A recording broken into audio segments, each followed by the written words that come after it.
Martin, thank you for agreeing to come and talk to us in one of the series of Vissensa Talks. Good to be here. We're really pleased to have you here. And what we really want to do is to get your perspective on what is, I think, a really changing market in these times, which is obviously recruitment and your business Talent Drive. So that's going to be really great.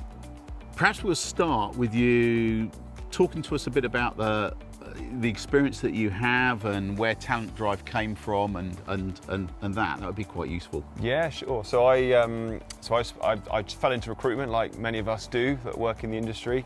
I didn't go to university having ambitions to necessarily be a recruiter, but fell into it in 2009 and fell into procurement supply chain, which is what I specialise in. Worked for a boutique business, worked the way out through there. I've been doing it now for 12 years. Mixture of agency and in-house. I was fortunate enough to work for some good larger businesses as well as sort of SMEs and startups.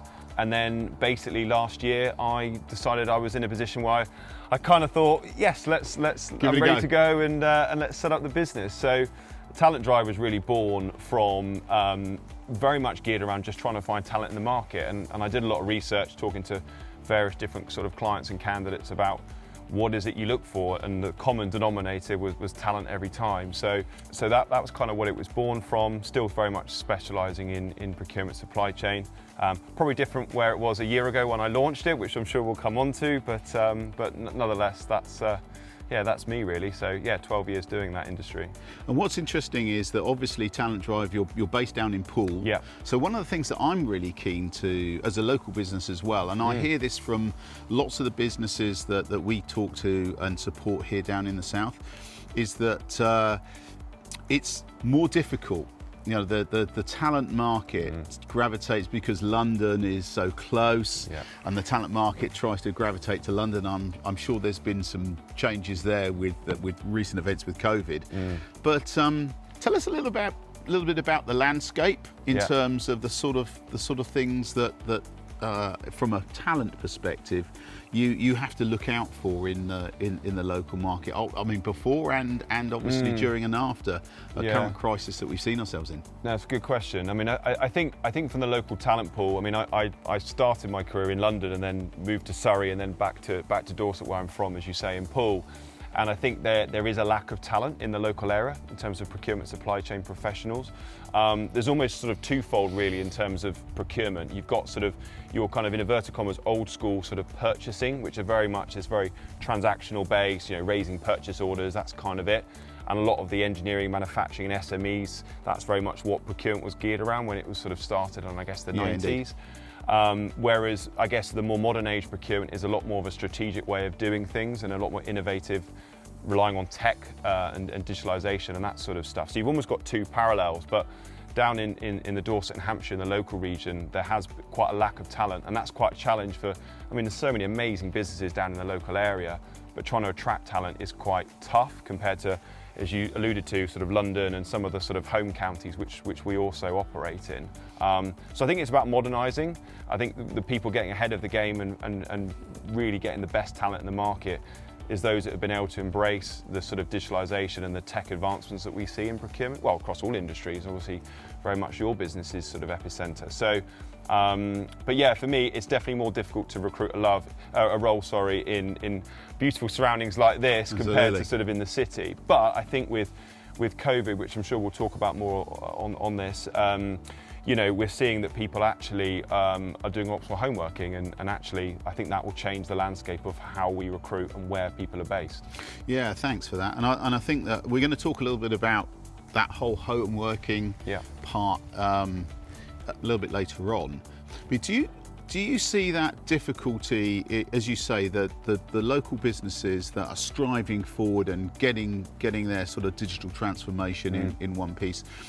Is it a case of those organisations that aren't showing the fact that they are doing that digital transformation and being at the forefront of how procurement happens are seen as a bit of a backwater, and so therefore much more difficult to recruit people in because of that? Or I think, yeah, I think actually I have to say, local businesses have become, you know, in 11, 12 years I've been doing it, have become very self-aware of where they're based and what they're doing to allow them to attract the talent in. So actually, they've had to invest more in their digital and tech because the London-based and home county-based businesses are doing that.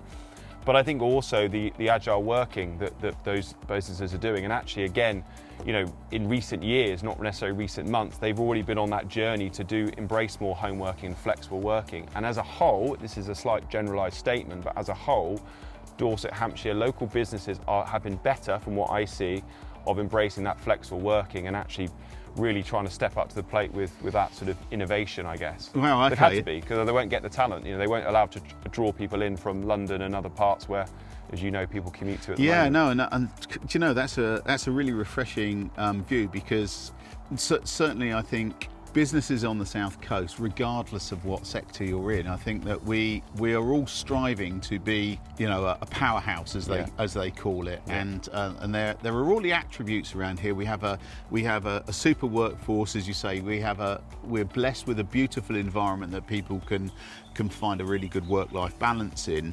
There's some wonderful enterprise-sized organisations that then actually pull smaller and satellite organisations into the local area.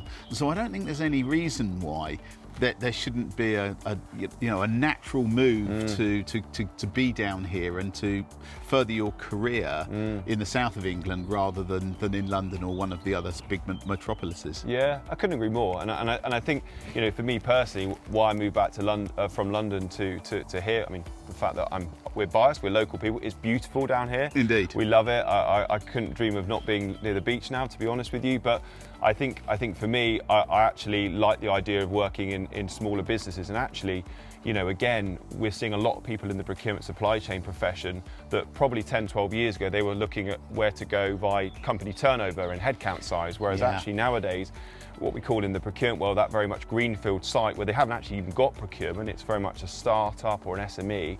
For a lot of the procurement professionals that I work with, they want to work there. Yeah. Take the name aside, they want to work in a business where they can make real true change rather than just be a cog in a very large, sometimes bureaucratic wheel, which often you get in other larger cities.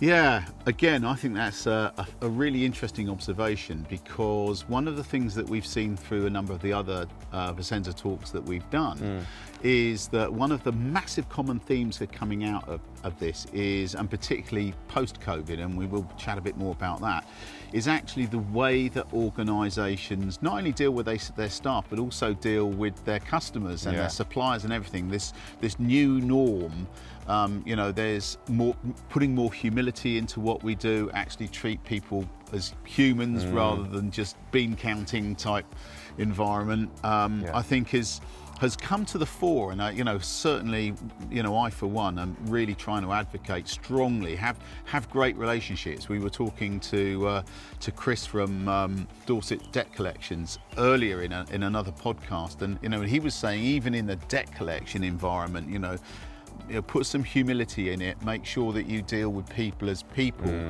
And I think also is that people are making conscious decisions as to who I'm going to use as suppliers. If you've been a particularly difficult supplier through the COVID to deal with, then actually there's people that are going, do you know what, I think I might find another supplier. And I think that definitely translates down to the workforce as well, doesn't it? Yeah, completely. And I think people buy into people. And actually what you see in recruitment, again, from when I started to now, there was often a quite transactional service, you know, i.e. client give a job in and you just throw CVs at the wall, see what sticks. That was often approached across the market, not just in procurement, just across the board. But I think over time, when you know, people don't necessarily, I like to think they'd buy into me rather than necessarily the agency that I'm representing, whether that's my own or wherever else. And I think they'll follow those people on that journey. But you know, the differentiators, particularly when the market's tough, is the engagement. And I talk a lot on my own podcast and on the website and things about being authentic. Yep. And we talk about authentic leadership and stuff. And that's what candidates want.